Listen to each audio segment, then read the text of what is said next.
Hello mga karelasyon. Ladies, nagdududa ka ba sa intensyon ng lalaki sa iyo?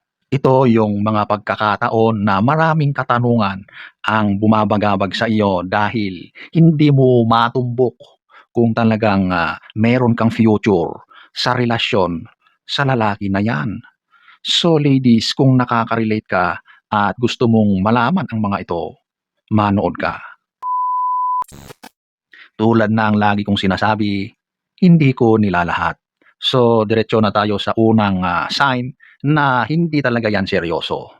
Number one, ito yung ikaw ay isang sikreto. Alam nyo, kapag ang lalaki ay tunay ang kanyang intention sa iyo, hindi kanya itatago. Ipapakilala kanya sa mga taong malalapit sa kanya, mga kaibigan, katrabaho, kapamilya. Number two, eto yung hindi ka rin makita sa social media niya.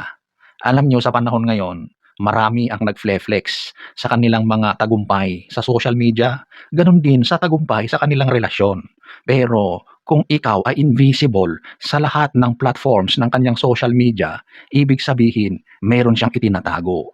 Maaring isa ka sa marami na babae niya. Kaya hindi ka mai-flex dahil merong ibang mga babae na ayaw niyang masaktan o meron siyang ibang babae na pinoprotektahan. Number three, wala siyang mga konkretong plano regarding sa future. Isa rin ito sa dapat mong tinitignan. Kapag yung lalaki na yan ay happy-go-lucky, yung tipong pa-relax-relax lang, pabanjing-banjing, na hindi mo man lang makitaan ng kaseryosohan sa buhay. Lalo na sa mga usaping future, okay? O yung mga plano niya sa hinaharap, lalo na pagdating sa inyong dalawa. Kapag wala kang nakikitang mga signs sa ganitong aspeto, tiyak, isa ka lang na laruan niya. Kumbaga, nakikisama lang siya sa iyo dahil sa mga nakukuha niyang mga benefits sa iyo. Number four, ito yung pabago-bagong treatment sa iyo. Ito yung minsan sweet siya, tapos bigla-biglang cold treatment na naman. So, walang consistency doon sa pakikitungo niya sa iyo. Alam niyo, ang nagmamahalan, hindi yan dumarating sa mga ganitong mga punto. Kapag mahal ka, consistent din ang pakikitungo niya sa iyo. Hindi yung nakabase lang sa kanyang mood o kung ano man yung sitwasyon niya. O kaya yung bigla siyang naglalaho, tapos bigla na lang ulit babalik. Yung mga ganyang mga senaryo, meron siyang tinitignang iba kapag nawawala siya. Number five, eto yung palaging busy. Pero meron naman siyang time para sa iba. Kapag tunay ang pagmamahal ng lalaki sa iyo, walang busy na lengguwahe. Kasi ang lalaking nagmamahal ay he always find time to be with you. Regardless kung ano pa yung mga sitwasyon na yan. Gumagawa talaga ng paraan yan para sa inyong dalawa. Number six, ito yung iniiwasan niya ang deep talk. O ito yung mga malalalim na usapan. Dito maraming nahuhulog dito Kasi sweet naman kayo, masaya kayong dalawa. Pero hanggang doon lang may kulang. Pagdating sa mga usaping seryosohan, malaliman, wala na. At kung nag-o-open up ka sa relasyon nyo, kung ano ang mga balak niya para sa inyo, nagbabago ang mood niya o kaya iniiba niya ang usapan. Ang ganitong pakikitungo ng lalaki ay pagpapakita lang na wala siya talagang intensyon na maging kayo, lalo na sa pangmatagalan. Sa ngayon, okay pa. Pero tiyak, bukas-bukas, mawawala na yan. Maghahanap yan ng iba kapag dumating na yung sawa factor. Number seven, sobrang active niya sa mga dating apps. Uso yan ngayon Madalas diyan nag-uumpisa yung mga cheating, mga panloloko. Siyempre sa mga single, diyan din nag-uumpisa yung mga relasyon. Pero kung in a relationship na yung lalaki na yan, kayo na, tapos mahilig pa rin siyang gumagamit ng mga ganyang mga apps, ibig sabihin, naghahanap pa yan ng iba, nagdidiskubre pa yan ng ibang mga options. At sad to say, isa ka lang sa mga options niya. Kumbaga, nakikisama lang siya sa iyo dahil at the present, ikaw yung nandoon na tumatanggap, na nagbibigay sa kanya ng panahon at ng mga bagay-bagay na nakukuha niya as benefits sa iyo. Number 8, hindi niya masagot kung ano yung status niyo. Kapag tinanong mo siya ng, "Be, ano ba tayo?" Madalas ang sagot niyan, "Huwag kang mag-alala. Ang mahalaga, masaya tayo ngayon. Huwag kang masyadong mag-overthink, okay? Magtiwala ka sa akin."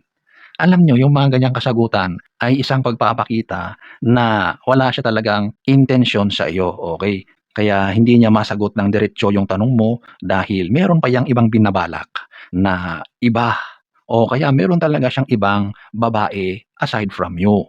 Number 9, eto yung ikaw lagi ang nag-a-adjust o kaya ikaw yung laging gumagawa ng paraan para mag-workout ang relationship niyo, okay? Sa relasyon hindi puwedeng isa lang diyan ang nag-e-effort. Kailangan diyan dalawa kayo to make the relationship work out.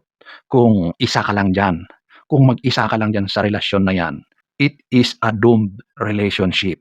Number 10, eto yung, puro salita pero wala kang nakikitang, action na ginagawa. Kumbaga ito yung puro na lang, matatamis na pambobola, matatamis na mga pangako, pero hanggang doon lang talaga siya. Wala naman talaga siyang, ginagawa para maging productive or mas maayos yung relasyon ninyo. Ito yung madalas na gawain ng mga simp, mga lalaking tamad. Talagang 'pag magkasama kayo masaya ka kasi napakasarap niyang magsalita. Nandiyan yung mga papuri, basta lahat pagdating sa pananalita wala kang masabi. Lagi kang kinikilig, lagi kang tumatawa.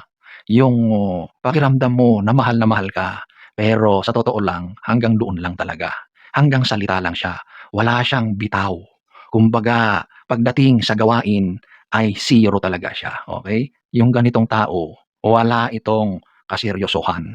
Number 10, eto yung sobra siyang protective sa kanyang cellphone. Sa panahon ngayon, pagdating sa cellphone habits, kapag ang isang tao ay masyadong protective sa kanyang cellphone na hindi mo man lang siya mahawakan, hindi mo man lang masilayan ang laman, ibig sabihin, may itinatagong kababalaghan yan. Madalas ang mga yan, mga nag-cheat sa relationship.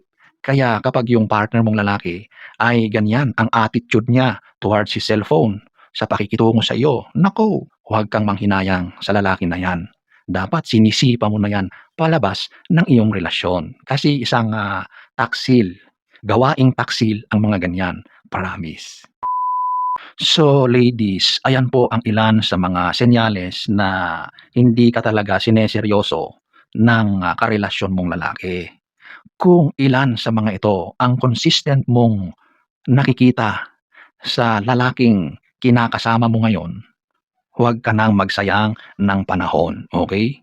Sayang ang buhay, sayang ang oras sa mga ganitong uri ng lalaki.